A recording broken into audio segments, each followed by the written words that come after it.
উনি কি দেখতে পাচ্ছেন না যে গাড়ির দীর্ঘ সারি, পাম্পগুলো বন্ধ হয়ে যাচ্ছে, স্কুল বন্ধ হয়ে যাচ্ছে? কবে নাগাদ এই সমস্যাগুলোর যথাযথভাবে উনি সমাধান দিবে? আবুল হাসান আব্দুল্লাহ, কুমিল্লা 4।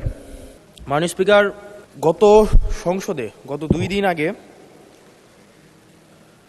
বিদ্যুৎ জ্বালানি ও খনিজ সম্পদ মন্ত্রী বলেছিলেন যে কোনো জ্বালানি সংকট নেই এবং সবাই যারা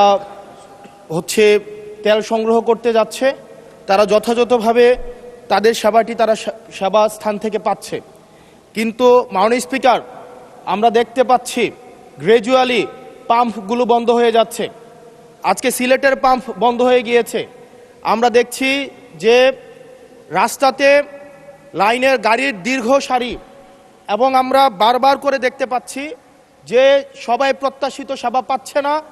এবং কিন্তু দুঃখজনক বিষয়, সরকার এই বিষয়টি এড়িয়ে যাচ্ছে এবং মন্ত্রী এই প্রবলেমটি অ্যাকনোলেজ করার পরিবর্তে মন্ত্রী আগের মতো আমরা যেভাবে অ্যাভয়েড অফ প্রবলেম, মাননীয় সদস্য প্রবলেম যেভাবে আমরা অ্যাভয়েড করে যেতাম, মন্ত্রীদের মধ্যে এক ধরনের প্রবণতা দেখা যাচ্ছে যে তারা প্রবলেম অ্যাভয়েড করছে। আমার মন্ত্রী মহোদয়ের কাছে প্রশ্ন, উনি কি দেখতে পাচ্ছেন না যে গাড়ির দীর্ঘ সারি এবং গ্র্যাজুয়ালি যে পাম্পগুলো বন্ধ হয়ে যাচ্ছে, সেবা কার্যক্রম বিঘ্নিত হচ্ছে, স্কুল বন্ধ হয়ে যাচ্ছে?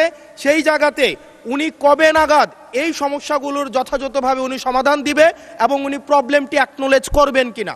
ধন্যবাদ মাননীয় স্পিকার। মাননীয় মন্ত্রী। স্পিকার, আমরা প্রতিটি পাম্পে যে পরিমাণ তেল প্রতিদিন দেওয়ার কথা সেই পরিমাণ তেল আমাদের পাম্পগুলোতে সাপ্লাই করা হচ্ছে, কিন্তু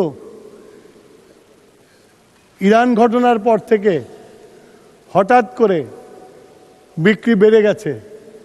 বিক্রি বাড়া যাওয়ার ফলে যে পেট্রোল পাম্পে যে পরিমাণে তেল দিতাম 1 দিন 1.5 দিন লাগতো বিক্রি করতে, এখন 2 ঘন্টায় শেষ হয়ে যায়। সেই জন্য আপনার মানুষের যে প্যানিক বাইংটা শুরু হয়েছে, লাইন দেখা যায় কিন্তু পেট্রোল সাপ্লাই হয় না, এটা ঠিক না। পেট্রোল প্রতিদিন সাপ্লাই করা হয়।